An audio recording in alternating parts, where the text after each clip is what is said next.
Good evening, ladies and gentlemen. I am David Appelbaum, President Council. Welcome to the chambers. I think I would like to first do the Pledge of Allegiance. I'm sorry, I'm just trying to get flags here. Let's go, everyone. I pledge allegiance to the flag of the United States of America and to the republic for which it stands, one nation, under God, indivisible, with liberty and justice for all. Our manager or Catherine, would you do the roll call, please? Mr. Goldstein? Present. Mr. Feiner? Present. Mr. Menzel? Ms. Howlett? Present. Ms. Scherer? Present. Mr. Appelbaum? Ms. Siegelmars? I believe that's everybody. Right? No one else? Okay. Thank you. I'm going to do a little change in the order of our meeting tonight. As courtesy, Ms. Chief, would you like to do your portion of the meeting now? Yes, sir. Thank you, Mr. President. So thank you, Mr. President. Thank you, Madam Mayor and honorable members of council. This evening, my report has two things, both for new part-time hires. Yardley Borough was served by dedicated police officers who provide police services on various shifts 24/7 and play a vital role in the efficient and effective delivery of services to the borough. We currently have 2 vacancies for part-time police officers. I, Chief Golden, during my report to Borough Council on Monday, January 5th, 2026, had asked Borough Council to give a conditional offer of employment to applicant Joshua Cabrera. Pending the review of the application, background check, and the passing of all required examinations and all other MOPEC eligibility requirements.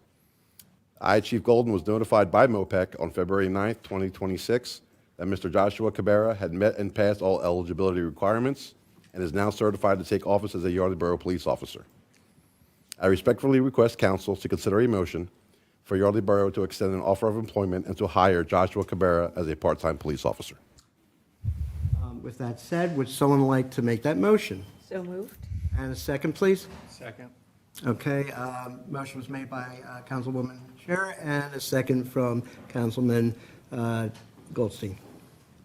Okay, any questions, comments? Any questions or comments from the public?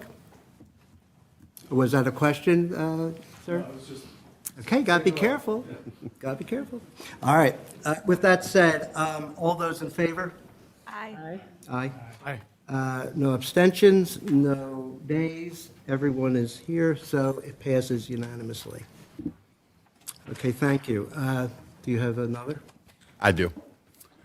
Also, Mr. President and honorable members of council, during my report to Borough Council on Tuesday, December 2nd, 2025, I had asked Borough Council to give a conditional offer of employment to applicant Mr. Jason Rudy, pending the review of the application, background check, and the passing of all required examinations and all other MOPEC eligibility requirements. I, Chief Golden, was notified by MOPEC on February 10th, 2026, that Mr. Jason Rudy had met and passed all eligibility requirements and is now certified to take office as a Yardley Borough police officer. I also respectfully request council to consider a motion for Yardley Borough to extend an offer of employment to hire Jason Rudy also as a part-time police officer. Thank you. With that said, would someone like to make a motion? And a second. Second. Okay, I have a motion from Councilwoman Siegel-Morris and a second from Councilman Menzel. With that said, well, no, excuse me, is there any discussion from the table? Any discussion from the public? Okay, all those in favor? Aye. Aye. No abstentions, no nays. That passes unanimously. Thank you. And congratulations to those officers.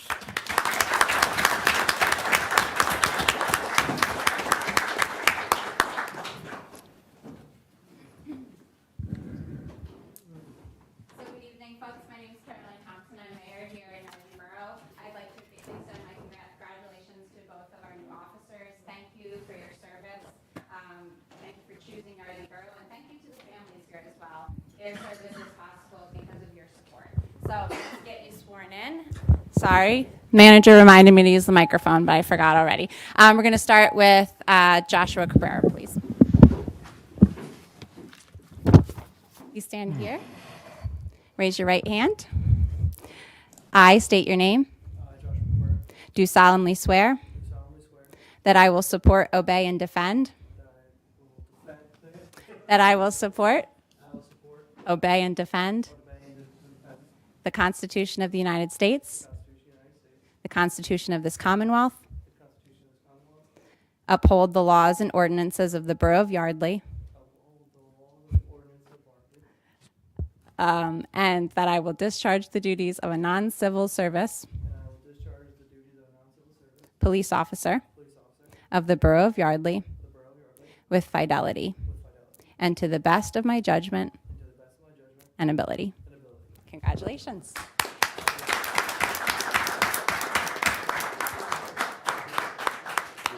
We have a tradition here in Yardley Borough where a member of the family can come up and pin the badge. Congratulations.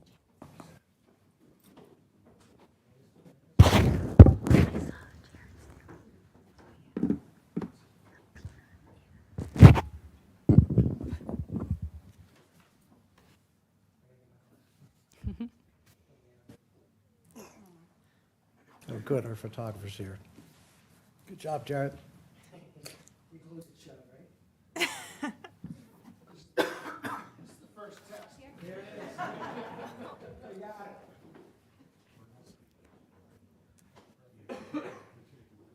And now, family, if you'd like to come up for some photos too.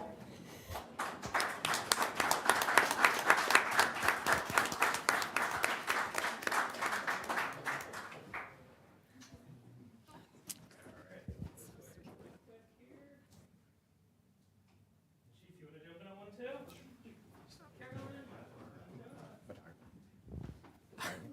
Unofficially.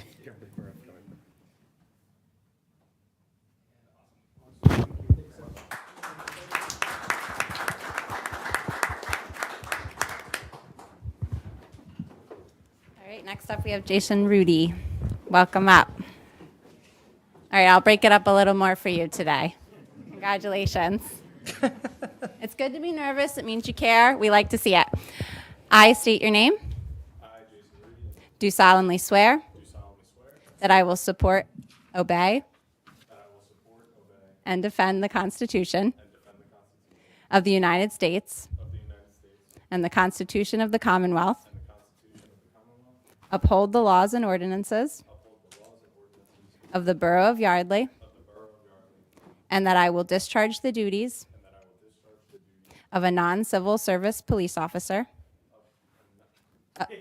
of a non-civil service of a non-civil service police officer police officer of the Borough of Yardley of the Borough of Yardley with fidelity with fidelity and to the best of my judgment and ability.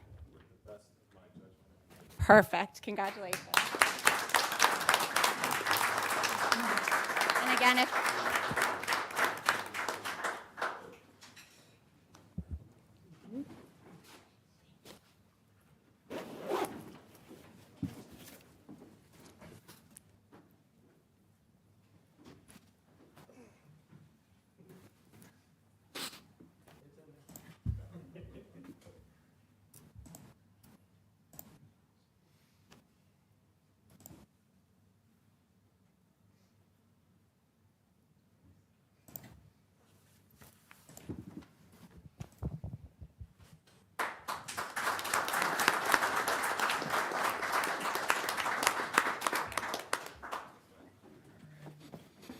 Would you like to come up for a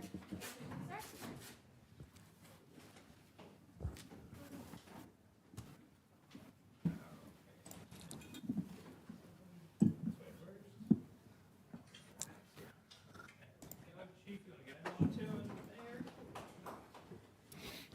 You're clapping for the chief, all right.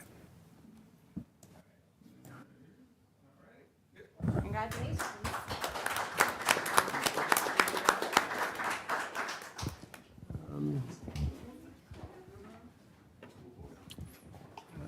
Okay, let's just give us a second to get the flags put away, and we'll restart the meeting. If, assuming there's no other police business, Chief, With that said, if any of the family doesn't want to sit through a very exciting borough meeting, congratulations, sir. You can leave. But we'd love to have you. That one, oh, it's that one. That one needs like it's just like 5 minutes. Oh, I know what I do.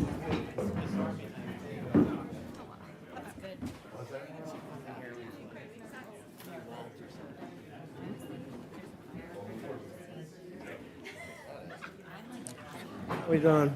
You didn't break any lamps?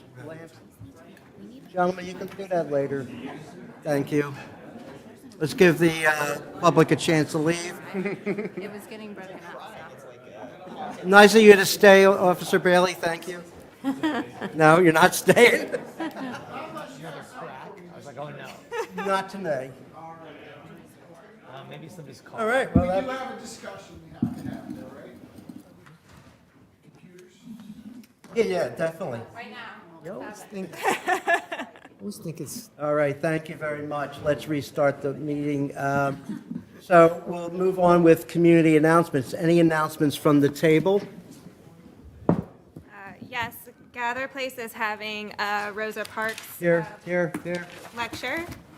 This is from last, Well- this is out of date. That Oh, one's out of date. I'm But sorry, they're having a sorry. Rosa Parks lecture this Saturday, 2 to 3 p.m.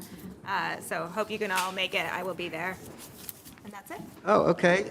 Well, that was my announcement, so good. Congratulations. And just to kind of follow through on that, they have a number of other events throughout, not just, of course, Black History Month, but throughout the year. And if you haven't been to the Gather Place, I recommend it highly. Okay, and I'm just checking to make sure there's no other announcements for community announcements, I mean. Okay, anything, community announcements from the audience, or, sorry, public?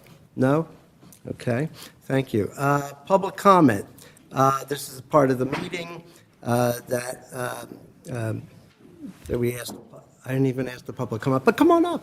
Feel free, make yourself at home, Earl. Where you have opportunity to talk about things that are not in the agenda, and I will give you 3 minutes, and we can go from there. Just excuse me for 1 second, Earl. And I'm sorry, because I'm trying to be fair and make sure that everyone gets the same opportunity. And would you introduce yourself, please? Good evening, Mr. President, members of council. Earl Markey, I'm a borough resident. I'm here to address the recent vote that removed me from membership in the Yardley Makefield Fire Company. And at the outset, I want to acknowledge Councilwoman Howlett for suggesting I speak with you this evening. While internal governance is important, the process used in this case raises serious concerns that council should be aware of. After 1 year of service, a member must receive a 75% affirmative vote by secret ballot to attain senior status. If a member is blackballed, he or she is terminated immediately and escorted out of the firehouse, as I was last week. Because the vote was anonymous, the officers who informed me of the decision could not provide any basis for my removal, and in fact told me they voted in my favor. Secret ballots shield prejudice and allow individuals to act without accountability. This leaves us to consider the possibility that the vote may have been influenced by factors unrelated to my service or qualifications. Let us be clear. Living close enough to the firehouse that I might take someone else's seat, running for public office, exercising my First Amendment rights, being in an interracial marriage, being married to an immigrant, are not legitimate grounds for removing someone from the fire company. If any played a role, the decision was not only unjust, it was incompatible with the values a public service organization should uphold. The fire company exists to serve the public. It is funded largely by the taxpayers through municipal appropriations and state grants. Its member processes should not resemble a private club from decades past. While I previously obtained Firefighter 1 and Firefighter 2 certifications, anyone willing to volunteer should be welcomed unless disqualified for good cause, such as a criminal background. For these reasons, I urge council, as the body responsible for funding and overseeing public safety in our borough, to take formal action, whether through a resolution or ordinance, to ensure that the process moving forward reflects Yardley Borough's values of fairness and inclusiveness. Mr. President, members of council, Madam Mayor, thank you for your time and consideration of my comment. Thank you, and good job. You could remain if I'll address this very quickly. First of all, thank you, Councilwoman Howlett, and thank you, Mr. Markey, for coming in to discuss this issue with us. My initial thought about this is that it's outside the purview of this council to talk or discuss what they're doing at the firehouse. However, since you have taken the time to come here tonight, I will take an opportunity to discuss this with my colleagues and see if there's something that I'm missing, and we can talk about moving forward. If there is or isn't, would we be able to let Mr. Markey know? Yeah. Okay. So we do take this seriously. I heard you, and I thank you for coming in. Is there anything else, sir? Thank you, Mr. President. You're welcome. Thank you. Okay. Is there any other public comment? With that, we will move on to the consideration of consent agenda dated February 17th, 2026. It's the approval of minutes dated February 3rd. I need to look to see, was there anyone, oh, I don't have that page. Was there anyone that was absent on the 3rd, or yes? So we would have to, we're not going to poll, we're just, In my borough boot camp, I read that as long as Kim has reviewed the minutes, she can vote on them, even if she was not present. oh, I look to my left and there's no solicitor there. Jeez. So, I don't. Would think the, we would have to- the former president want to remark on that? Because I don't know. It's not, abstention is not required. It was just a best practice if you don't have personal knowledge of it and you want to abstain, but I agree that Okay. we vote on them. Traditionally, people Okay, do and, abstain, and- but we are Tim, how do also you in an help era where you control can yours? watch it. After all that. Okay, we got that under control without the solicitor. Amazing. All right, so may I have, well, this is I'm going to ask for a vote on this. Can someone make a motion? So moved. Actually, it's a consent, isn't it? Can I just ask for a consent? No, it's a consideration, so. I'm sorry, I get a little confused. Still new in my head. Yeah, All right, I'll so, second it. Who made, I'm sorry, who made the, I think Martha, Yeah. and a second, please? Yeah, okay, so thank you, Councilwoman Howlett, for the motion, and for the second, Councilman Finer. Okay, all those in favor? aye. Aye. Aye, and no nays, and one abstention. So it's 6-0, 601. 601, I know. All right, thank you. All right, well, the next thing is a consideration to accept the February 17th, 2026 finance report. Everyone had an opportunity to look at it, I hope. And if I ask for consent and I don't hear anything, I'm going to take that as your consent. I do have one. Hey, I have a question, a comment from the table. Yeah, I have concerns about the engineering billing, and I was just reviewing the bills. Sure. And I know, I understand we made the payment, I think on February 17th, but I had some notations I made on that bill of charges that I think need further clarification and potentially need to be reversed Okay. pursuant. Well, potentially they need further clarification and potentially or possibly might need to be reversed. So obviously we've paid it already. So I just want to make it known that I mean, sorry, could we? I have concerns about it. I'll recognize Councilwoman Howard. Sorry, I mean, we could withhold the check. We haven't. Oh, okay, because my paper said it's paid. Because it's like on the. Okay, it hasn't actually, it's written but not actually sent. So I'm listed which one it is, I can tell you. I recommend holding that one, just because I think if there's not clarity, we should, as a good practice. The total is 191250. Okay, that's the general fund. Right. So I would say pursuant to further clarity, we should hold that one. Without getting too deep in the weeds, are you available Friday at any point? We have we're going to be discussing Yeah. the budget, not the budget, excuse me, the expenses. Okay. And I think that'd be appropriate time. Okay. We can, Martha. Maybe we myself, defer this until that discussion and Yeah. take it from there. Okay. Would that be satisfactory? Yeah, I'll work out scheduling with you. Thank afterwards, you. With that said, then, maybe you threw me off. I was looking. Sorry. Or Oh, consent. people just- So I'm asking for a consent. Okay, it's consented. All right, thank you. Public safety, we're going to be talking about a vote to hire, oh, we already did that. Man, this is good. Are you sure you wanted me to bring snacks for everybody, Paula? You were joking, weren't you? All right, so we're going to go then to, was there anything else from public safety that was to be discussed other than the officers being voted in? Not this evening, no. No, okay. Public Works then, you have the floor. Oh, wow, that was fast. Yeah, well, you're a popular guy.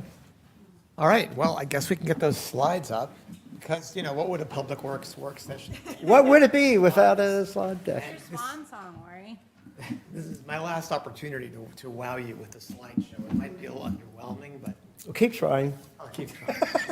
I'm available for... Nick, oh, you have it. Okay, thank you very much, Nick. Okay. Here we are. So, pieces of the puzzle. Yeah.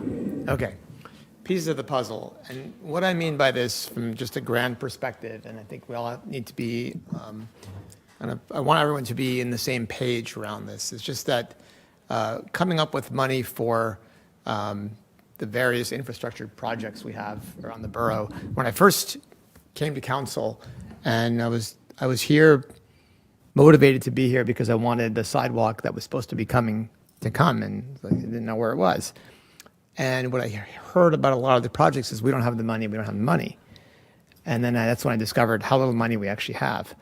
And so the name of this game really is about being resourceful and finding the money, because a project idea without being able to find the money is a nice idea, but it doesn't happen. Now we're in a place where a lot of these ideas are actually connected to money, and we're actually completing elements in our comprehensive plan and doing, I think, a reasonably good job. So what I wanted to do for this is to talk about the grant roadmap for this year. Martha and I and the engineer and Paula met in the Public Works meeting that happened a couple weeks ago, and this is kind of like a follow-up to that so that we can all be aligned, because there's a lot in process, but it's not really that complicated, and if we're just focused, we're going to get through it and get these pieces done, and that's going to be great for the borough. I recently posted about kind of update of what we're up to on social media, and I was amazed, blown away by the response, the level of positive response, and it equates with what I've seen when I've gone door to door and just talked to people around town, is that these are the things people want us to be doing. So I'm glad to see the positive response, and I'm glad to see our success. So let's go to the first slide, and first we're going to cover the Dolington Road extension. Now, some of you are new, so the Dolington Road extension is a little piece that I nicknamed it the North Main Street Sidewalk Phase 4. And it's a little piece because the multi-use trail that goes down Dolington Road ends at the borough line. And then there's like a short distance of 100 yards or something, where you have to walk on grass and a curb, and then a street where there's drainage, and then back up a curb. And it's like if you're there with a kid or a stroller or a bike or whatever, it becomes difficult to navigate. You have to go into the street, and then it's not very good. And that has been on the comprehensive plan to complete that piece. So we applied for a grant. It's the DCED MTF grant, which is our favorite grant because there's no match, or there is actually a match, but it's been waived the past several years. So we won the grant, and that grant pays for taking that multi-use path, and we actually put it in for a concrete sidewalk from that point, but that's debatable what way is better, but concrete sidewalks are nice because they last like decades and decades with no maintenance. So to put the concrete sidewalk in to the corner, at that corner, as part of the North Main Street Phase 3, which is happening now this spring, there will be a crosswalk there. So this brings the sidewalk to the crosswalk, and then it also adds flashing beacons because that's a place where traffic is going 35. Well, it's the speed limit's 35. It goes to 25, and we all know the traffic's going like 45, 50. So it helps to have the beacons. It's also a wide crossing, and wide crossings are inherently more dangerous because you spend more time in the crosswalk, and the longer you spend in the crosswalk, the more likely you are to get hit by a car going straight or turning. So that's all good. We received the MTF grant award for $278,000, and we still have a gap of basically $143,000. And that's because these grants typically pay for 10 or 12% of the construction cost is the engineering part associated, but they don't pay for the excess. And the engineering has gotten more expensive over the years, and is, you know, that gap that you see there is just for engineering and design costs. Now, we applied to cover that gap. So most of these projects will take more than one grant to fulfill. So we applied with the LSA grant, which is local share, forgot what the A stands for, but it's basically the casino gambling tax. So that's a great grant because it covers these sort of like situations that small boroughs like this get into, or you don't have enough to pay for the design to get the construction going. So that's in the works. Either we'll get it or we won't. And if we don't, we can just take that same application, apply for it again. That grant that we received, the construction part of that grant, it's okay to keep postponing it to an extent, but at a certain point, we have to ask for to hold it for longer because we're working on You're talking Finding the months or gap. years? years. Okay, thank you for Okay, clarifying. so I don't know how many years Paula might know, but offhand, but it's okay. It's just, there's a standard amount. And Okay. at that point, you make the request, and what I've seen is they grant the request. It's just, you know, don't lose it, because it happened once that we lost one because we didn't know about that, and it just, someone just didn't have it in the calendar. Simple, you know, things slipped through the cracks. So what I suggest we do is if we don't get it, is at the next LSA round, put in for that one as part of our LSA applications. Again, it's kind of like a copy-paste thing. But there are also a few other options. One is called the Transportation and Community Development Initiative, and the other one is called the Greenways, Trails, and Recreation Program. And from my preliminary exploration of both those grants, this project would fit with those. And if that's the case, that would be a 15 to 20% match. So it's an alternate approach that could be, it would mean we'd have to match a little bit, but we would only match the 15 or 20% of the 143,000 gap, because those are design grants, and those grants cover design costs. So, you know, I think we wait and see what happens with LSA. If we get it, we're done. If we don't get it, we certainly apply again.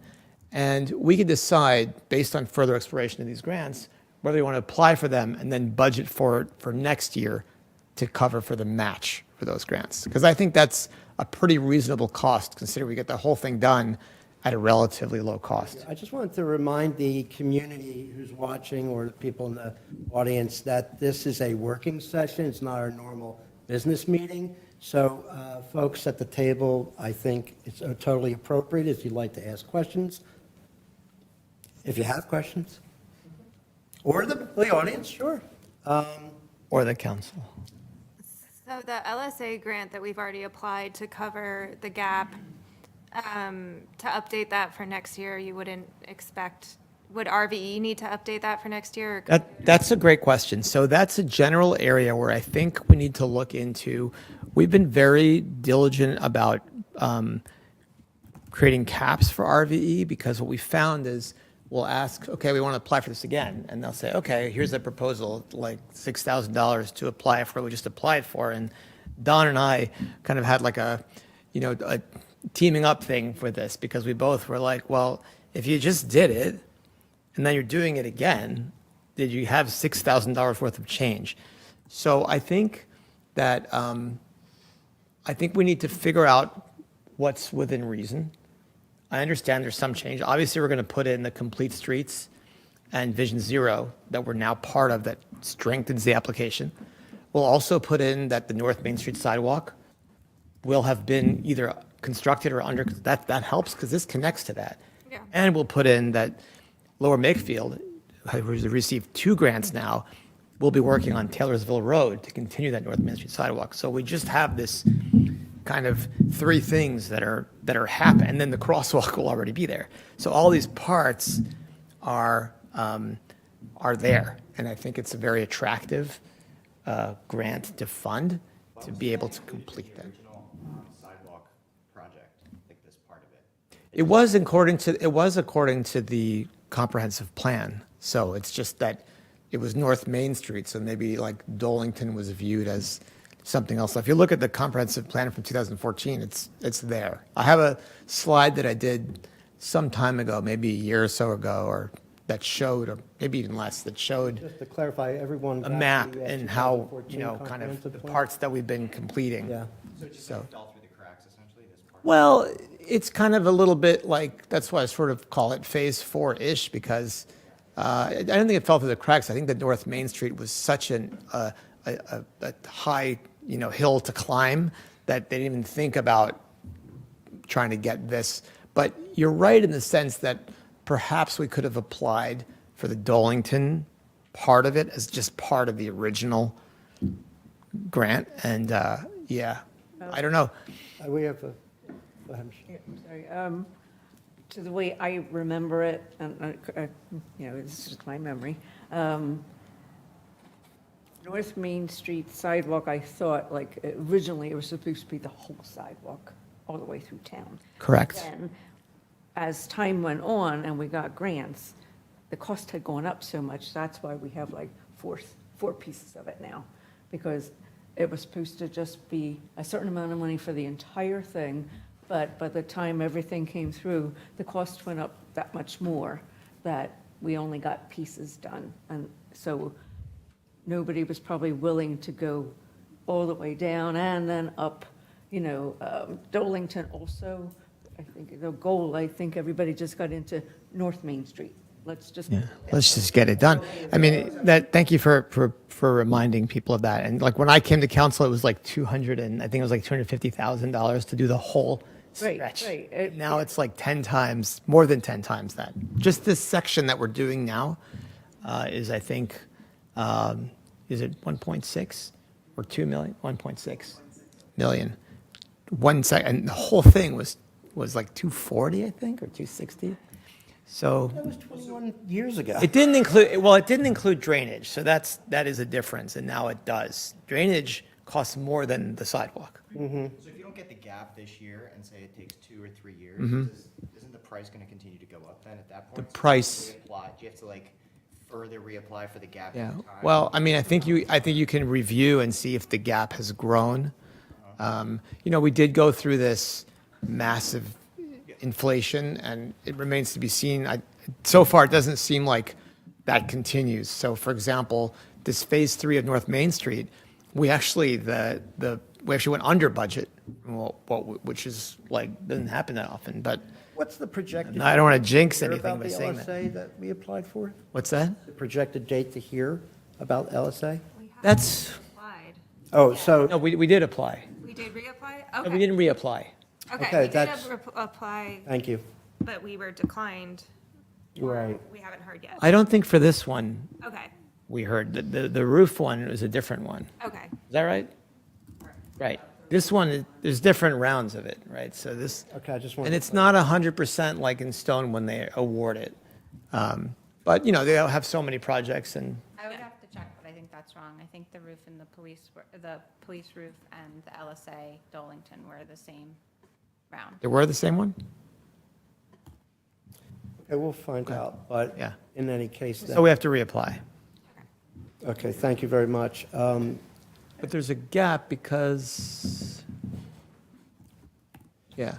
Go ahead, I have to Michelle. check the dates on it, okay? But in any case, we're not going to, I mean, the way things are right now with our revenue sources, it's unrealistic that we could find $143,000. That's just the, Michelle. original, yeah. I just want to say, for people that don't know and people that aren't here or are here,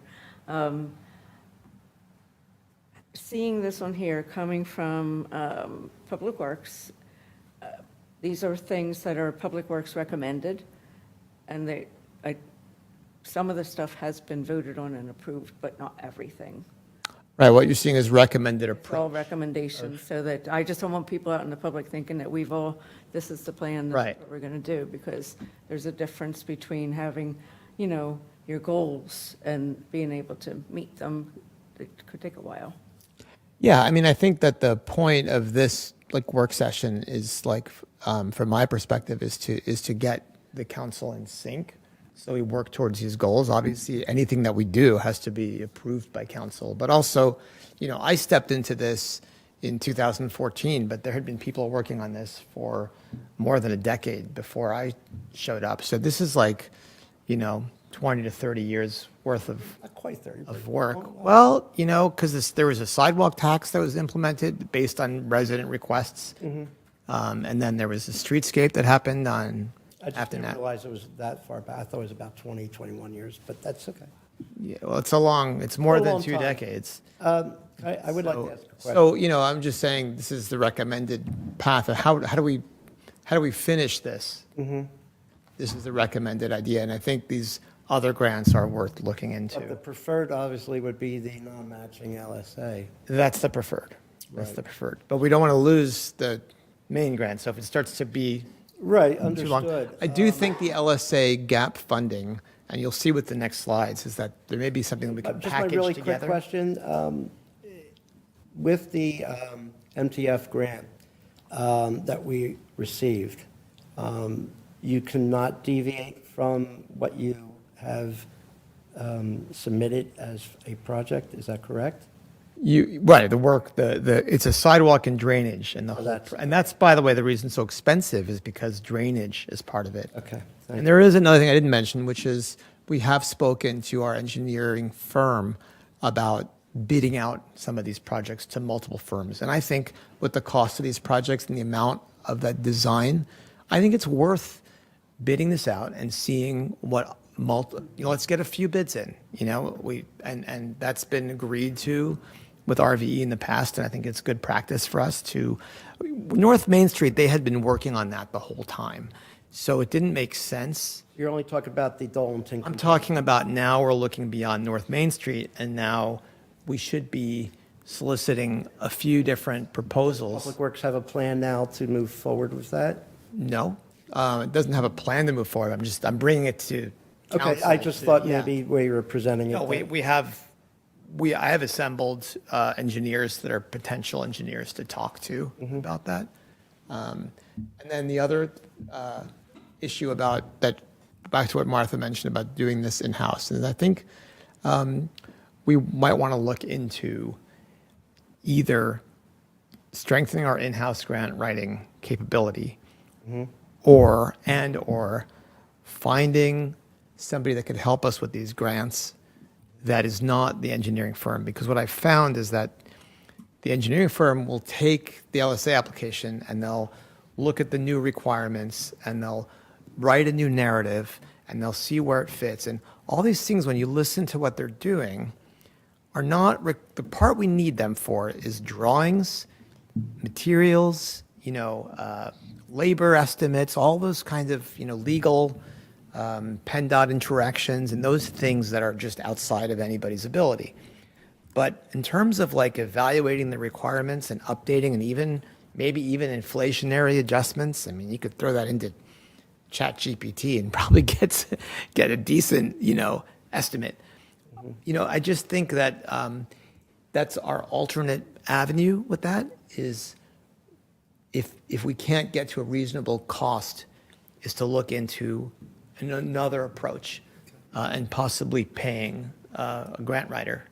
So, not to push you, just do you feel comfortable moving to the next? Yeah.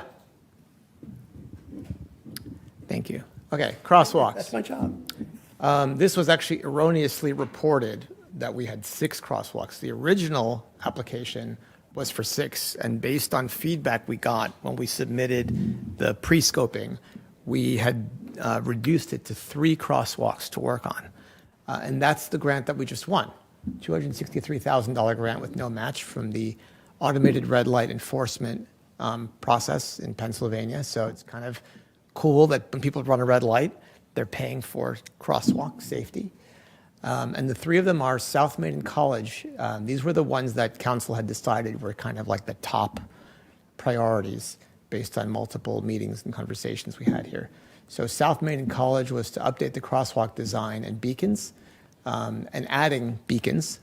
West Afton and at Penn Valley, and that one was chosen because a pedestrian had been hit there, so we could demonstrate. These had all been chosen because there were previous incidents, either car vehicular issues or pedestrian issues that were reported, and were therefore, unfortunately, the way this works is the more people get hit and injured, the more interested they are in funding I would improvements. also like to add that also getting input from residents about what, because it's always nice to get stakeholder input. So I just want to make sure that everyone knows that we had stakeholder input as well. Correct. And so, so West Afton and Penn Valley, that one has had incidents. So it's to update just the design and the signage. And then South Main at Yardley Commons, this is a new crosswalk that's been requested by multiple people. We actually recently had somebody from the board of Yardley Commons come here and request that. So, and then that one also adds beacons because, again, at the perimeter of town, the cars are moving faster, and that gives them more advanced warning and more visibility. And then when I say beacons, I don't mean they're flashing all the time or those huge overhead things. I just mean the simple, like, they're like solar strobe lights, one on each side, and when you push it, the strobes flash. When you don't push it, there's no flashing. So it's not like sign pollution. You don't really, it doesn't look any different when it's off. Okay, so we were awarded this grant.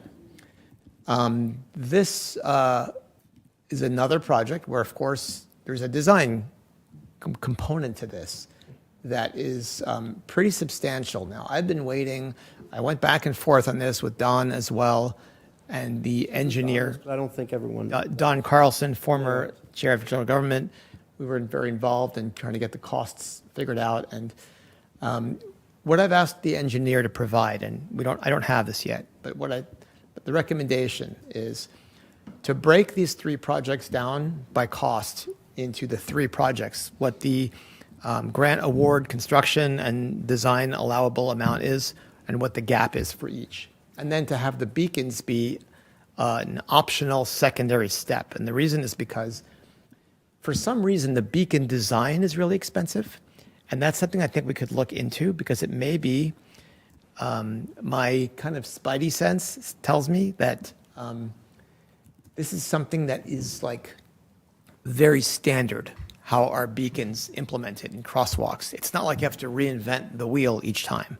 So that's when we may want to look into, is there an engineering firm out there that can just do the beacons, and could they do all of them in one shot? Maybe it's way less expensive to do it that way. Because the beacons, it's an interesting situation here. The construction cost of the beacons is high, relatively speaking, which allows for more engineering time to be spent because 12% of a higher number is a bigger number.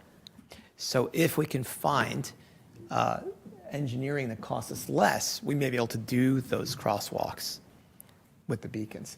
So anyway, I think the first step is to break it down and look at the costs for those 3 with the subparts of the beacons. And then look and see what's possible. We may want to just fund partial part of it for now. The biggest one would be the new crosswalk at Yardley Commons because it doesn't exist. You can always upgrade crosswalks, but just to create one, I think, is a big step. And then to apply to LSA to fund those gaps, package it with the Dolington. And so then the Dolington, remember, a key part of that is a flashing beacon. So we're kind of have this theme of pedestrian safety, which I think is popular as far as a grant application. Follow me? Okay. Yeah, absolutely. So I think that is a natural way to go here. And we also have the options to do the 15 to 20% match, those two grants I mentioned, because from what I can tell, these crosswalks also fit, adding beacons also fits under those grants. So let's say, for example, it turns out, we don't have enough information yet, but let's say we could almost do Yardley Commons, and the 15 or 20% would be doable for us if we could get that. Then we could direct our resources to also apply for one of those other grants and do it that way. Would it be appropriate then, if I could open the floor since it's a Sure. working session? Yeah, so I'm done with this slide, but anyone who wants to. So please, anyone? So you don't need the beacons to happen at the same time? Like, Not you could necessarily. crosswalk without it. It seems like the beacons. Not necessarily, but the beacons are one of the most expensive construction parts of the project. So if you cut the beacons out, your design, the amount that you're allowed to spend for design gets down way lower. So that's the catch with eliminating the beacons. The beacons help raise that. Or for the beacons on College in Maine, will that also, I remember hearing like some mixed use with the fire department, that they would use it to stop traffic? There was a type, and that was never finalized. We said if we get the grant and we do it, we'll look into it. The idea was, that was suggested by the former mayor, that there's a type of beacon that when the fire department is backing into or leaving the big sort of driveway there, their systems can automatically activate those beacons, which I think obviously makes a lot of sense because it helps to stop traffic and there's no signal there. So that would be a kind of side benefit to that. Generally, it was identified as a problematic intersection, and then the engineer found supportive information of multiple crashes there that helped support that So is that? intersection. Or needs additional work? What's that? Or, so the beacon as is would have? Yeah, it's the type of beacon that responds. The emergency vehicles have like transmitters that can turn lights green and red Yeah, that's and very things like that. common. So it's the same thing, but the beacons respond to that Okay. and start flashing. Martha? One concern is, I mean, the beacons have to have like electric wiring, right? I would just be worried if we broke the beacons into different parts, like it wouldn't make sense to construct the crosswalk and then have to dig it up again, potentially, to do a beacon. Yeah, I mean, I think with the crosswalk construction, what does that mean? So generally it means that you have signage, you have the thermoplast, which we redo every number of years, but it's sort of like a stronger than paint material that doesn't wear down quickly. So it's more expensive, but it pays for itself because you don't have to keep repainting. Thermoplast and how it's utilized? You've probably seen it, like, you've seen crosswalks that first of all, they're sort of electroluminescent. They're very visible at night, but there's like a material that sits on top of the asphalt. Maybe from a distance, it looks like paint, but it's not paint. It's actually like plastic material, and it stands up to tires and salt and all that stuff much better than paint, because when we used to paint them, it was like an annual thing once, and not just that, but after a few months, the paint was gone. So you do it once and it lasts for a number of years, and then you. For clarification, I know that that is a state highway. Is any of that covered after the initial year or the initial grant? So let me just take a step back. So state highway, that has to do with like permitting and all. That with the installation, that does make the work more complicated when you're on a state road. But in terms of the beacons, okay, one of the things that I understand, as I understand it, they're both solar powered, right? But they have to be connected by wire under the road. Okay. So you have to make a little trench where you can drop a conduit in. So potentially, we put the conduit in before we put the thermoblast on, but we don't actually finalize the installation of the beacon. Like, there are a lot of options of how to do that, thinking ahead, and it's a good point you bring up to not, ideally we do them all. Yeah. If we have to make contingencies, there are ways that we could do it. And then we want them to go, if we create any new curbs, because you have to have ADA compliant curbs when you redo the crosswalk, then you'd want the conduit to go under that to the right spot, so it would be ready. Just seeing if anyone else has any other questions, comments, concerns? One other footnote I'll say is that the flashing beacon on coming down the hill from Afton, where the cars are speeding downhill, that a lot of people have requested, that got moved from here to the Afton Avenue sidewalk project. It allowed more room for this to get approved, so it was strategically moved to that, and that seemed like a good connection to that project. Okay, so that's another beacon that was discussed on council previously. Right, but it's not 6, it's 3. Right. That's one of the 6. My son called me from DC, said, "Oh, we're getting a beacon at Brees Yeah. and after." I said, "No, we're not."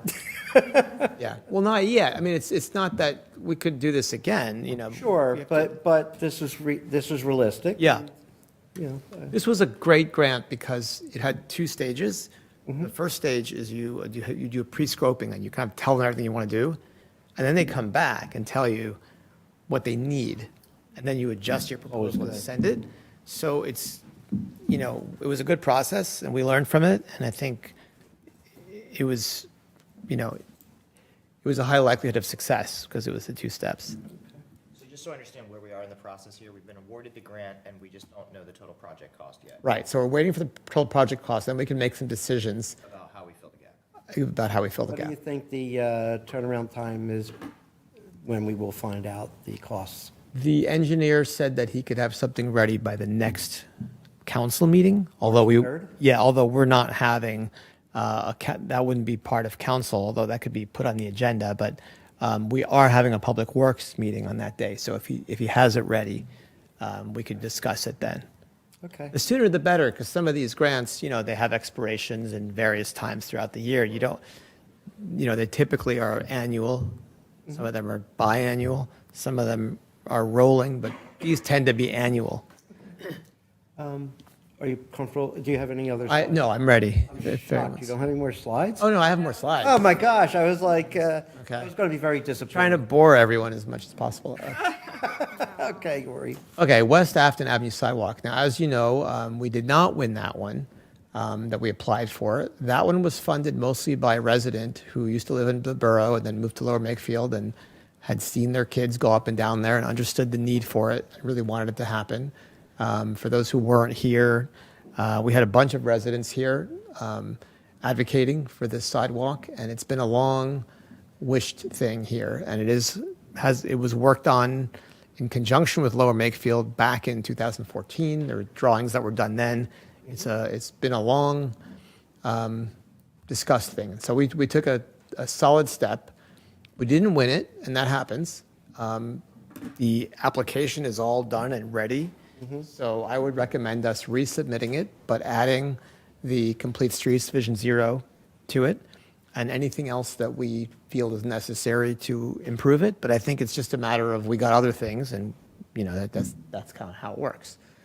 The second option is called Safe Streets for All, and this one is interesting.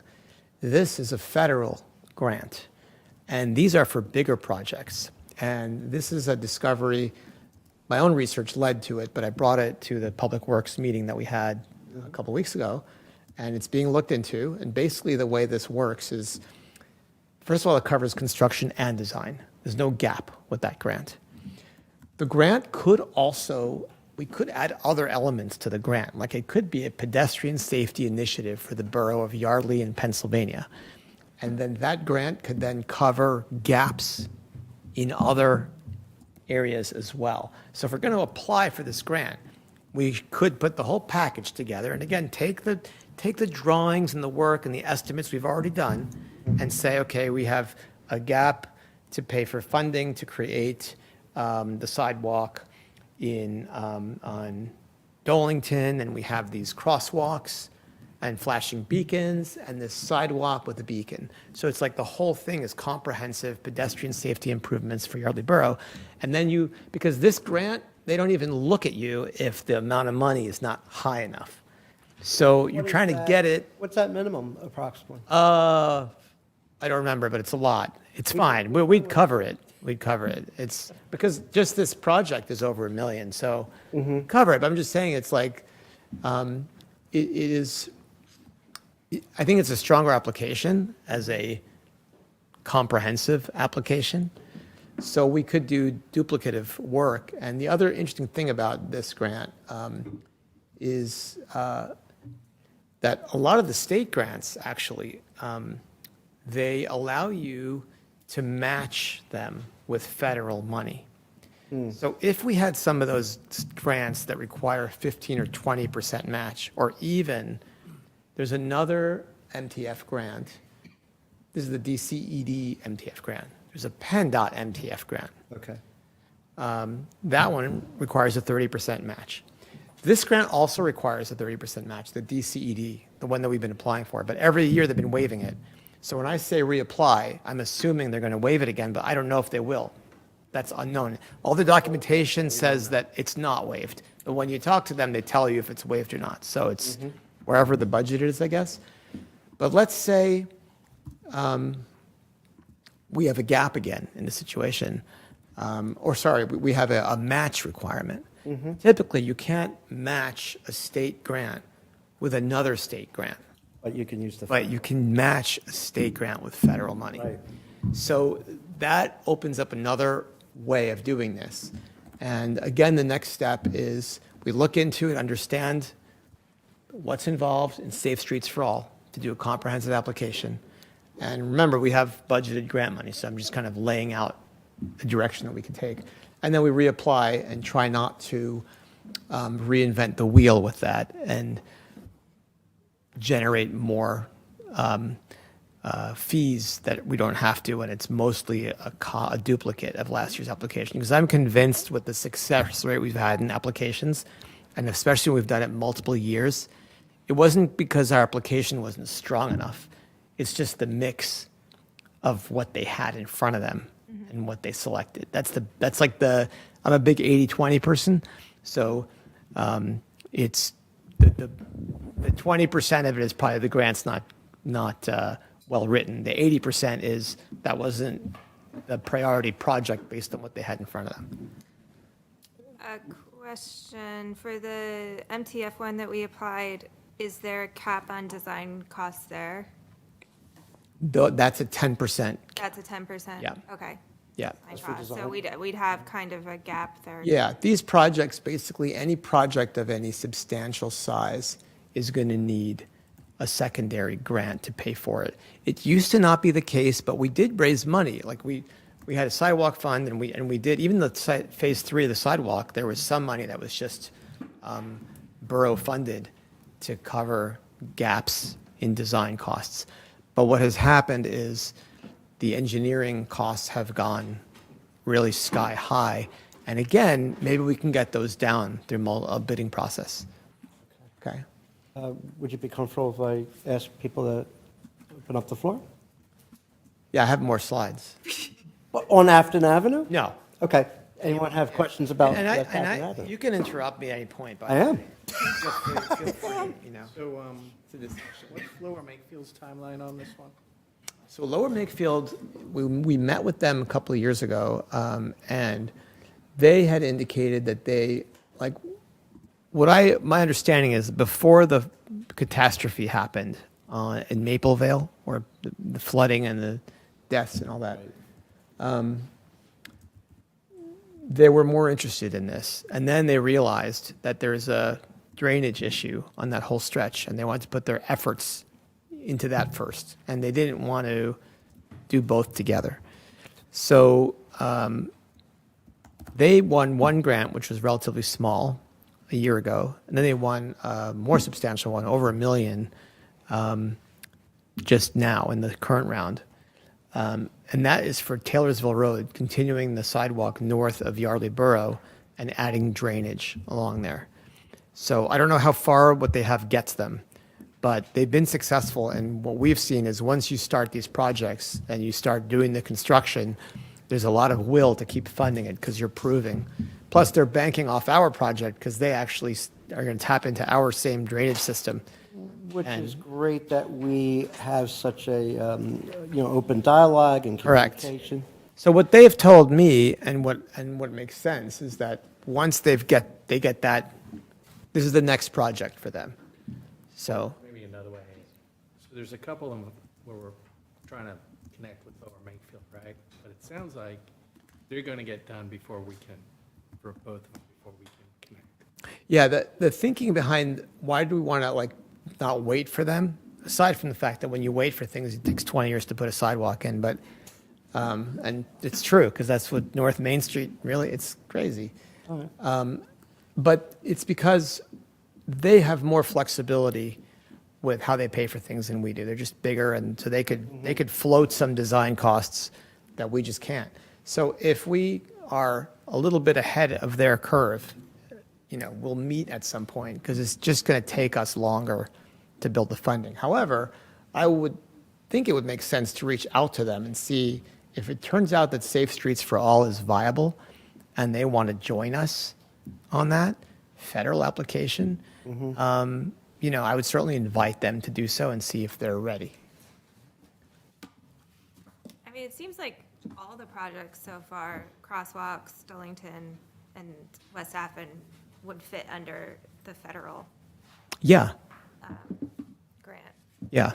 I think that, the part of this is you've got to sort of throw it out in multiple directions and see, kind of do your best guesses of where you can succeed, and you don't know where it's going to come in. And so, I think that's a strategy shift that we implemented some years ago, and I think that has worked in our favor. Any other question about West Afton? Well, I just want to remind people that just came in or whatever, or haven't heard anything before, that we're just looking at Public Works wish list for the sidewalks in the borough, and just one of these people that just has to state the obvious, that we are more than sidewalks. And, we have a certain amount of money that we use to apply for the grants. And sometimes, we may have to have something else come in a little bit ahead of. Well, we got the the roof was schedules that done. we have. We got the. Right, no, I know. I just And wanted I'm to just saying- remind you. No, no. Yeah, Public Works is not, Stuff too, so. let me just speak to that. First of all, this is not just a wish list. This is a recommended approach based on years of work. So it's a little more than that, because what committees do is they get deep into things and they look for resources, and people volunteer, and there's also paid time for engineering, in which we come to council just like any other committee with work that's been things that have been worked on. So you're not just getting ideas, you're getting the culmination of that work. In terms of, we're not just sidewalks, well, yeah, we got the roof grant, we got the two great drainage grants, one at University and one in the North Main Street parking lot. And there are also things like road paving, and there's a lot of other aspects that I see those as I don't need to sit here and take your time to discuss those, because they're working very well. There's elevations, there's a lot of other aspects. Reasoning, thank you. So, yeah, so this is about recommendations for keeping these projects going, because the other thing is that I'm not going to be here, and my predecessors, Matt Ross and Rich Wayne, and others before, there's a lot of work that's gone into creating the momentum that's led to this place. And it would be it would be tragic if after all this project, it just got sort of no one took the initiative and it just got lost, because it'll take decades to get back to where we were if the ball's dropped. So that's all I'm trying to do, is make sure the ball's not dropped. Was there more to this that you would like to add? Next slide. Next is slide. ready, yeah. Okay, so now we're going to talk about two public spaces. Okay, the first is Yardley Borough Trailhead, and recommendations. Some of these have already been discussed. Very simple thing is it says no trespassing, but Allowed to trespass now. yeah, you're allowed to trespass. So Paul and I spoke about this visitor parking with no overnight parking sign to put up instead of the no trespassing on Fold Avenue. Just a simple, clarifying thing of there's a couple of parallel parking spots where you can park there along Fold. And it would be a clarifying thing and very cheap to do because the signs are like, you can buy them on Amazon. Now, here's where it gets interesting. Park and Rec has plans to install a bike tool stand, which is like an anchored stand that you can work on your bike if you get stuck. There is a grant. Paul and I were in discussions with the Delaware and Lehigh National Heritage Corridor. It's called the DNL Trail Town Amenity Grant. And this grant pays for amenities at trailheads and properties that are for public use that abut the National Heritage Corridor DNL Trail. So this property is a perfect fit. And this grant is a $5,000 maximum, and there's a 33% match. The application is done in-house. In fact, they actually help you apply for it. Okay. They're very friendly. It's very easy. They want you to get these amenities. And the amenities cover things like bathrooms and benches and bike fix-it stations and bike wash stations and bike racks and camping locations, electronic charging stations, historic structure maintenance, pavilions, shelters, picnic tables, promotional materials, public art, signage, trail repairs, trash, recycling bins, water fountains. Recommended approach, why don't we leverage the money, speak to Parks and Rec, leverage the money that they're going to spend out of their budget on the bike tool. Very interesting. Okay, and I believe that they would actually save money because I think it was like $2,000. I was going to say that 33% is So approximately, if you look at the $5,000, 13%, 33% of that is like 1,600. that's what I'm saying, yeah. Right, so you good at math, 1633, I think that is, right? That's what I was thinking. Yeah. So I think that's kind of a no-brainer, and that we should just figure out, which of these things we want that adds up to Now, of course, 5,000, I do include the bike. Recommend highly that you have or whoever does this to have a conversation. Because Sure. We don't want to promise something that they haven't agreed to. Right. No, I was thinking we should take this back. Who is the Public Works liaison? Sorry, the Parks and Recs liaison. Perfect. So would you take this back to them and see if they would engage with, they could talk to Public Works about how we could apply for this grant and make sure that what they had intended, they're basically going to leverage their allocated budgeted amount because they're going to still get the bike fix-it station, but more parts to it.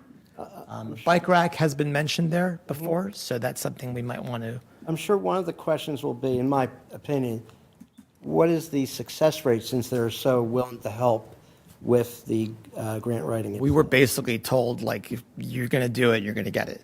Okay, that's a very, Yeah, like the sense I got, Paul, I don't know if you different, the sense I got was like, it's, this is what it's for. They want, I think the So- grant, some grants are like the playing lotto, and other grants are like, they want to give you Right. the money, but they want to make sure you're organized about The how. point I was going to make for Michelle's benefit, for Parks and Rec's benefit, is that it's what you've just said, that it's, I don't want to say sure thing, but better, Well, it's no cost to us, right? right? So, and it's like a rolling kind of thing. There's no like date once a year. It's just you contact them, they walk you through the application. Right.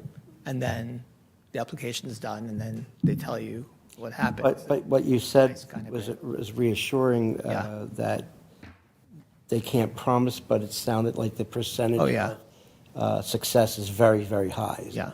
My Yeah. understanding is correct? Yes, correct. Okay. Thank you. Yeah. Anyone else want to? As long as it's it meets their requirements. You know what Parks and Rec plans to put there? Just the bike thing? They had told us just the bike fix-it station, as they to use their terminology. You want them to look for the grant and to oversee putting all that stuff in there? Or, Well, No, not all of that. I mean, we're not going to have a bathroom. no, this is just these are the things that the grant allows for. So I put it all there so that it could be discussed. But I think signage is interesting because there's no sign that says what that even is. the Yardley Borough Trailhead. Possibly a traditional A-frame. Yeah, like a cool art, public art, mosaic, something Yeah. fun. And some of these things Halloween can be banners. community funded as well and, community volunteer based, but Experience Yardley did the Ducks. Maybe they're interested in yeah. helping out. I don't know. So I think, Possibility. I think the opportunity, it's here, it's ready, and I think that we need to do something with it. Well, since the lot is pretty uneven back there, aren't they gonna have to do other things to like raise the ground up to like be able to put the bike rack and the bench and like all that stuff? Well, yeah. I would think $5,000 isn't gonna cover all of that landscaping stuff involved, because you guys already dealt with the Murray Yardley Bridge situation. Like there's like the elevation.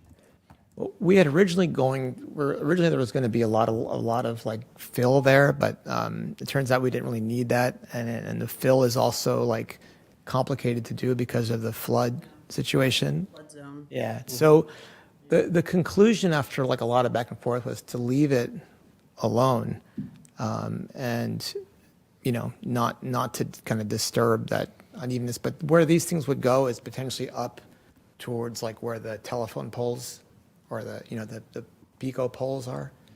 Like that part is relatively even.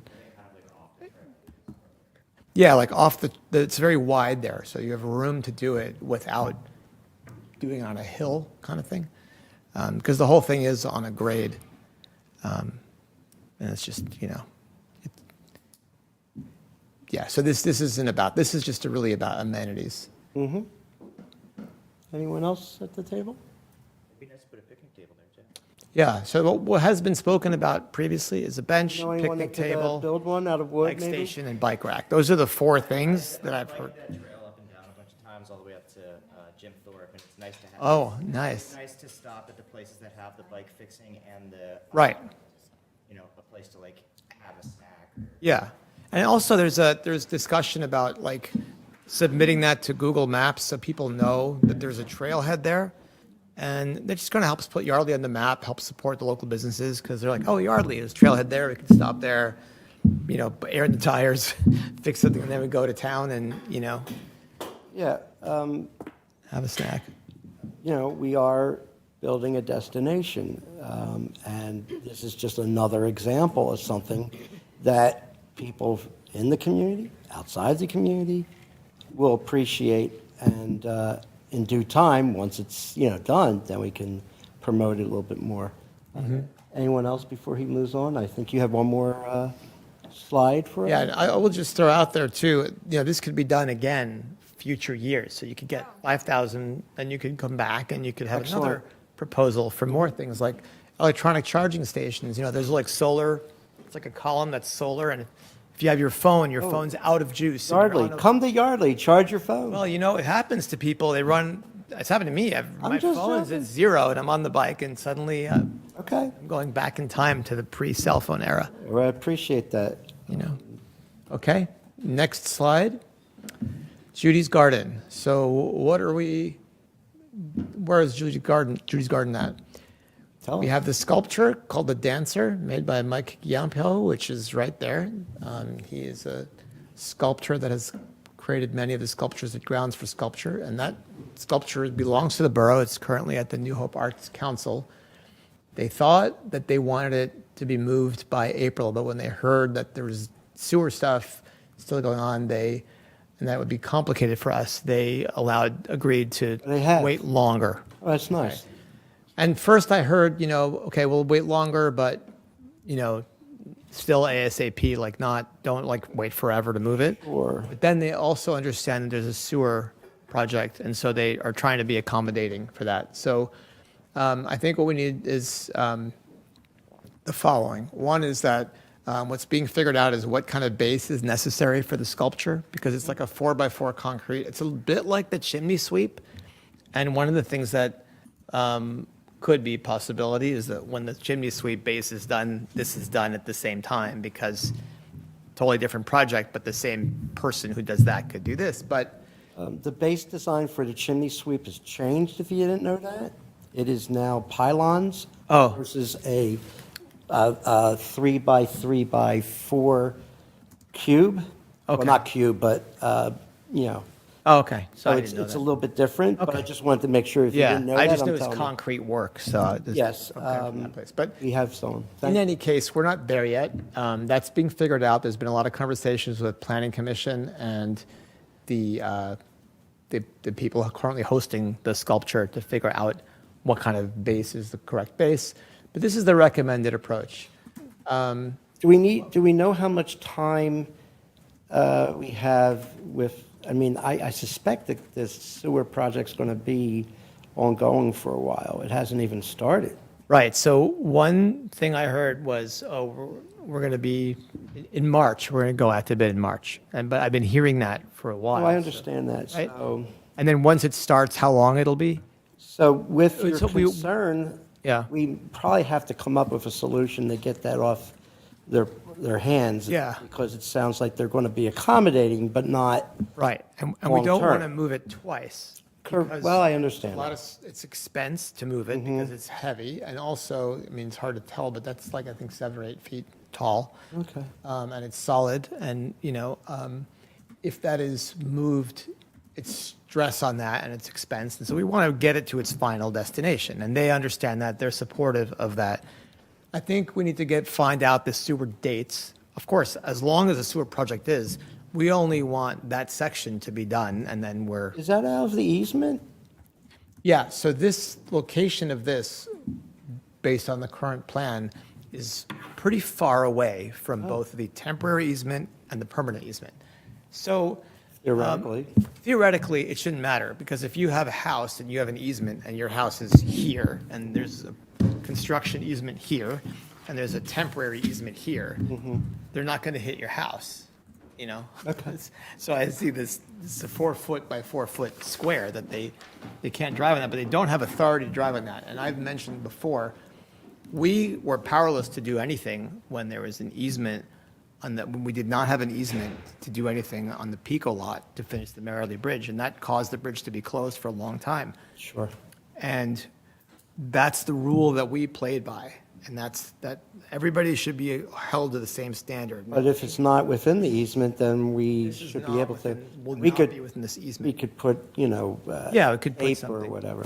That said, I think it makes sense. Look, if we get, here's what I recommended here, okay? If there's no solid sewer date by the end of April, then make arrangements to move it to its final location. Because to hear every month there's something else going on, and I understand these projects are complicated, but, that's the recommended thing. Now, there's one other aspect, which is there's been some, as you know, we have 2 engineers who have the capability of drawing on the Planning Commission. Oh, Drawing sure. engineering drawings at no charge with their own volunteer time, which is very generous of them. And they've been sort of tweaking, simplifying. There is a design for the Judy's Garden, and that design, the gift of Judy's Garden to the borough was contingent upon that design being accepted by zoning. It is accepted by zoning. So we don't want to materially change that. However, there are some things that could be done to simplify it, and Planning Commission has been working on that. For example, if you enter the path, if you enter it from further north, instead of where the existing entrance was, you could just have a simple path that leads right to the seating area, instead of having to build a whole ramp system because you don't have that slope. So that was just, Easy. an example of things that just has to be finalized.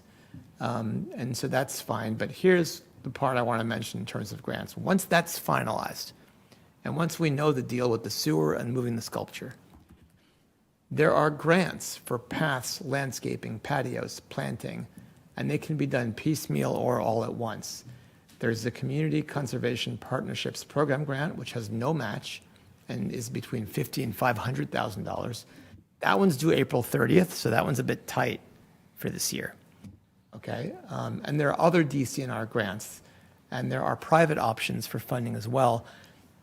I think that for parks, public spaces, parks like this, they're so rare, and I think we have such a strong case because we have a 1 square mile borough. And I was actually just thinking too, when I joined council, since I joined council, we had added Fitzgerald Field.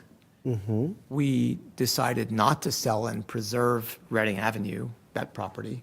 We acquired the Pico lot, which became the Yardley Borough Trailhead, and we were given Judy's Garden. So that's 4 public open spaces that didn't exist before. That's totally unusual for a 1 square mile borough. And I think we have a strong case because of that, because we're so small, and because parks are such a public benefit on so many levels, to win those grants. So potentially, we could take that final design from Planning Commission and apply for this Community Conservation Partnerships Program grant, and that could maybe pay for the statue base, moving the statue, creating a couple, the patio with the pervious pavers that were recommended by zoning, and the trail system, maybe even planning planning this of the garden, which is the idea is that it's a tranquil garden. So I recommend, once we have more information, potentially apply to that. Howlett wants to make a Sorry, comment. I didn't mean to interrupt you. Please. Does Planning Commission's design have to then be approved by the donee of this land? I know they're making tweaks. I'm just curious if that's it. No, that's a great question. The land was donated, and I was the primary contact with the donor, and I have a good sense of what the vision was. And he doesn't want to impose, but yet there is a vision, and I think he doesn't want the vision to be walked back in part as part of the governance process. And I think there was one rendition at the Planning Commission where they started to walk back things that were already established in the zoning meeting. For example, there's a seating area towards the back or the more rear part of the property. And, one of the statements was, well, some of the residents don't want that. But then they were reminded, they didn't know because they weren't at the zoning meeting, that the residents were there and all of that was worked out, and the zoning board approved all of it after hearing all of it, all of what was presented. And the residents are great beneficiaries of having a garden instead of a house, which was very concerning to them. So that said, it doesn't have to be, it can be a bench. It doesn't have to be like a complicated, huge patio or anything. But so those kind of minor details can be changed without changing the scope and vision of the process. Yeah. Another thing that Planning Commission was working on is they had looked at the idea of sitting around the sculpture, and they looked at the sculpture and where you'd sit and how you'd interact with it. And they made the recommendation that the sitting area be a little bit away from the sculpture so that you have an area to sit and you can see the sculpture, but you're not sitting like around the sculpture. So, they're putting the thought into it. I think it's good. At some point, I think the final design for it needs to come back to council, and council needs to basically approve or. This is also interesting as well. Sorry, I don't want to forget, but there's other committees that have an interest in both the trailhead and the garden. One committee in particular is the EAC, probably Parks and Rec, Shade Tree Committee, whatever. It's just part of the vision I had that we all start to not work as individual committees, but work together. And so I just wanted to, before I forgot. Yeah, that's a good point. So sewer project, happens. They said that they're going to try to do that area first, right? We will need to pay for realistically, we're not making that April 30th, 2026 grant deadline, right? What? Why not? Unlikely. Okay. So we're going to have to pay for the base unless, somehow New Hope is willing to wait until next summer when we hear back Yeah, on and, applying for the grant. I should bring up there was money budgeted in the past for both the trailhead and Judy's Garden happened the same year, and we budgeted money for expected expenses with both of those. We ended up not spending most of that. So it may be we're in a situation where we have to spend some money to move the sculpture that we don't have paid for with a grant. I just don't know. It's too many unknown. Do you have any details on the construction of the base? That's trying like, not to those put you on the emails are spot. fresh as including today, so, Okay, yeah. I just was curious. I don't think it's very difficult, but I think it does require something. I think it's most likely, it's the base and the moving of it, Okay. okay? Because it's not like you can just put this in a pickup truck. Nobody knows someone with a tri-axle. That's an insult. Right, the triaxle, a couple of triaxles could. Pounds, right? Yeah, that's what I You have to understand. not break it when you move it, so. Okay. There's like there's like things that can pick it up, Okay. that's being worked on, so. Yeah, I just know with, And you don't want to put it down on something that's not the correct surface. There is a spot the planning commission highlighted, and they went there, and it's like a mound, and it's a sort of the ideal spot for it visually and in terms of the surface. So, and that's not in either of the easements. So in terms of location, I think even if their other design is not final, I think the idea of that's where the sculpture goes. Yeah. That's, I think, something that council could just agree on, and then just to figure out how to move it there. Yeah, and I think it is good to keep it moving because we want to continue to keep the interest up. We want to Right. continue to show that we are in good faith to the person who donated the property. There's a lot of reasons to do it. Correct. And just a visual, cursory glance at that, it doesn't look like the type of base that we were talking about for the, the chimney swept, because that needed a deep base because it would move like this. That's Correct. not nearly as high and it's much heavier. It's way heavier. It looks like from It's a vision 4 by from the here. bottom is 4x4, by the way. Right, but from here, it doesn't look like it's going deep.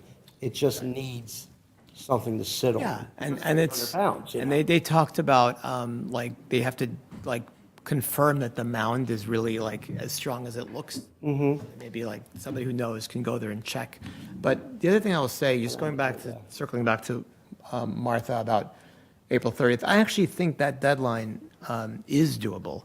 Yeah, I would, Because we have a design, so we could even take the existing design that's not been tweaked, or we can take, one of the recent versions, the planning commission, I mean, they have the files, they can like tweak it. And we could say, okay, this is the design we want to apply for, and these are the parts. And this is not one I would do with our engineer, this is one I would look into doing in-house. right. Park, and if you get the engineer involved, it's just going to get really expensive, and the money that's spent on that could have been spent directly on the actual. So, Mark. Jason, your planning commission, do you think there's appetite to try to make an April 30th submission with? Well, I'm planning commission. Oh, I'm sorry. I thought Jason was. I'm so sorry. That's okay. You're planning. Okay. So, yeah, I'm just thinking like we're going to need that money. We're going to end up paying for things ourselves.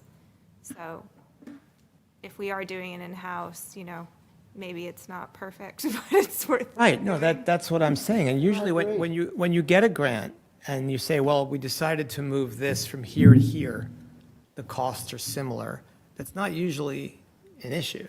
Yeah. So even if we were to tweak something later, if we just took the latest, or we talked to planning commission, there was one draft they had, I think it was 2 drafts ago, and we said, we want to use this one.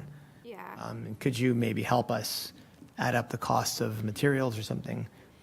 I think it's worth looking into. I mean, it comes down to what the bandwidth is, I guess, to apply for a grant, because it's. well, the first thing, I'm sorry, I'm reading this as Yeah. you're speaking. The very first thing we should do, based on what I'm reading, is get there's a liaison that we can have as our personal liaison. And that would be a great first start because that person can help guide us and let us know if this is doable in the amount of time that we have left. The other thing I read, and again, I'm just reading it very quickly off of here. Sorry, what's a personal, who? There's a liaison through the I forgot what this stands for, but it's the BRC Regional Advisor. That's the person that's assigned to each person that is applying for this grant. We're gonna- Fantastic, yeah. Community Conservation Partnerships? Yes, the one that he is speaking of, yeah. So I would do that immediately. And then the other thing I read, and I don't know if this has any value to us, but it says that the match does not have to be cash. From here, I'm reading that Well, the match. that one has no match, but there are other ones. There are a few that oh, actually apply to this. So you might be looking at another one. I see what you're saying, okay, because they're talking about non-cash matching. But if that's the case, then of course, no match would be better. So that's interesting, non-match. You'll have to read it. You can download it Yeah. directly from the page. I mean, I think I applaud what you're doing right now. This is like, I applaud this. 'Cause this is the thing that we Well, need to. it's a working we need- session. But this is what we need to be doing, because if we are doing the work and figuring out how to get it done ourselves, sometimes it's like we have to educate ourselves because we don't know. The default is give it to the engineer because they know, but some of these things are really, I understand that we're not going to sit here and design a road, but if we have the design and we just have to answer questions, I don't think that that's outside of our abilities. We're smart people, and if we can do that, we'll learn something, and even if we don't succeed, we'll be better at it next time. So, or in your tenor, have we applied for grants without that engineer? Yeah, we've applied for grants. Okay. Yeah, I think our mayor has actually Okay. done a lot of that. Not that I'm volunteering you or anything, but yeah. Volunteer. Doesn't Parks, this could fall under Parks and Rec, right? And don't they have a surplus of funds every year? That they I don't know, for lack of a better term, donate to other things? No, they're doing it now for the top. Okay. Yeah. A few meetings, They don't have a surplus. They raised their own. they gave like $2,000 or something to, That was just for the Memorial Mile. That wasn't the 5K. Got That was two separate races. And the Memorial Mile was created for pretty much going back towards veterans and stuff, so that's why it goes to the Legion. I think they're unique in the sense that they can raise their own funding, but because they Yeah. could raise the funding to, because I mean, if it's just a concrete base or something, it doesn't seem like it would be crazy expensive to fill a gap if we need to. Yeah, but to Paul's point, I think, back when I was liaison to Parks and Rec, they struggled because their goal is to support parks and recreation of the borough, but we didn't have a lot of parks. And now we're starting to have some more open spaces. So yes, this year their funds are spoken for. They have a project, a large project that they're working for.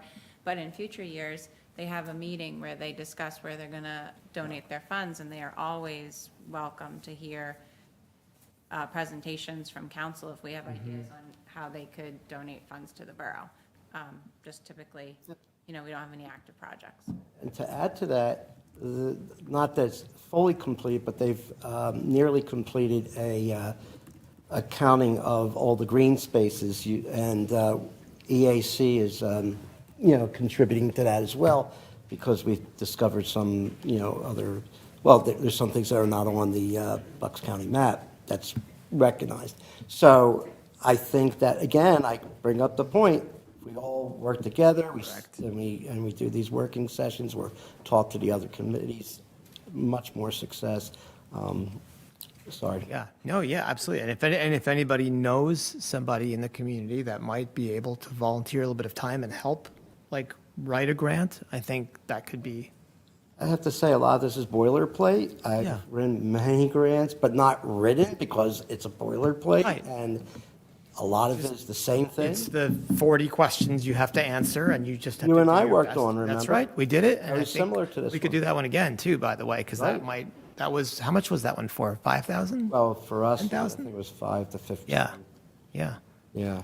So, once we have this, or actually the drawing that we have, but when you have an engineered drawing and it's gone through zoning and you have the property and you have the sculpture, you have a lot of the pieces, because with the grants that, when the grants want to award someone, they want to award a project that's going to happen. They don't want to award a project that is far from happening. So we have a lot of the ingredients here. Exactly. Any more discussion from the table? Concerns, anything? Okay. Is that That's it. That's my last slide. disappointed, but. Last slide ever. Do you want to sum up or anything? We just have to keep our eyes on the ball. It's just really simple.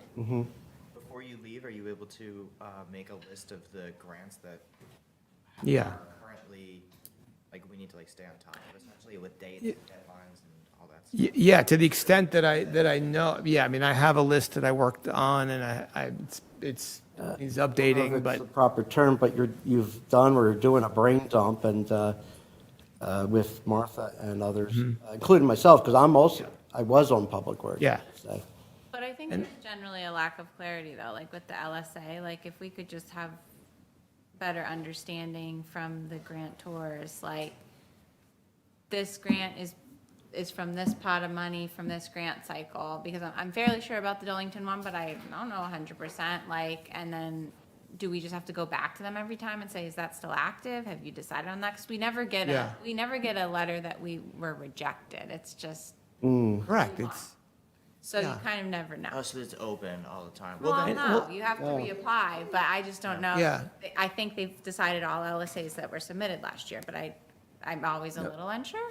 no, yeah, it's a good point, because whether awards are sort of listed in sort of a rolling fashion. And when you look at their history of awards, it's just one long list over the time, and so you never know. And I think part of it may be, oh, we've got a little extra, let's give one more out, you know? But I think, I appreciate your point, because I think that we need direct relationships and not to go through the engineer or, you know, just to have direct relationships with the grant providers, because we can learn a lot from that. Always a good thing. It's not because just because we don't want to work with the engineer necessarily, but it's good to have relationships.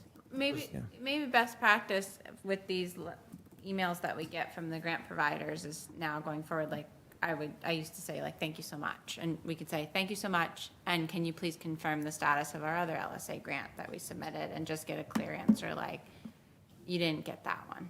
And then we can close that. You know what I mean? I agree.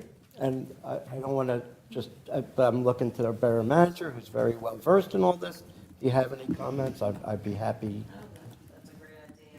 And I think, I'm trying to think of the last LSA grant, what that we got. It said the year that it was on there. I don't remember. I'll double check tomorrow and let y'all know. That would be like the roof. Was it the last one we got? That's less else, yeah, I think. Might have the pot that it was in, but I'll check tomorrow. Right, yeah. It's just, it's not like a, you know, there's some part of this that's a bit mysterious, I think, is the main, is the main point. We Well, just, I think this is a, How do you know when to reapply? no, it's not that. that you know, because you didn't get the funding. It's not that. It's just that you don't know, if you don't know for sure that you were rejected just because you didn't get it, is the point that I think we're making here. So typically, the grant sheet comes out, it's posted online, our state legislators post, like, congrats to the people who get it. And if we're not on the list, we're like, okay, Oh, we didn't get it. Okay. Didn't get it. Got it. Which I really wanted to make that point too. Thank you for bringing that up. Just publicly acknowledging everyone at this table, everyone in Borough Hall, and our contractors have contributed to this, and also to our legislators, Steve Sanciero, Perry Warren, and I know she's not our representative, but Tina Davis, for all the work that they're doing and helping us in these situations. That's also part of the conversations that we need to continue with, and actually maybe just ramp up a little bit more too. I know that those people understand our need, but sometimes I think, no, I should rephrase that. It's important to keep remind them over and over again how much we need these things. Yeah, I right. and no, they're probably not watching, but thank you. Yeah, no, thank you for, And by the way, thank you for, you know, all you've done. I know that it's not so much that you're leaving things undone. I feel like you've accomplished a lot over the last several years, and going way back to when you bought the house. We're going to have a sidewalk soon. And what was that? 2011. I was wondering if my kids would be adults before it was. You didn't know that, did you? You didn't know they would move out. But yeah, thank you. And we can talk more about that at the next meeting, but anyone else before I move? Thank you to, to everyone. I mean, this is really everybody. This is a culmination of people before me and everybody who's been on this council. And I think when you look at it all together, it's a lot. heard It's a lot of rumor. accomplishments. Yeah, yeah, I heard rumor that the Romans had built part of the Roman road through here. No, I'm just kidding. Would you be agreeable to, are you? Yes, I think I've sufficiently bored everyone for tonight. I think we've- Okay, so then, our deep thank dive. you. I'd like to have a motion for adjournment, if you don't mind. So moved. And second? All right, all in favor? Aye. Hey! No.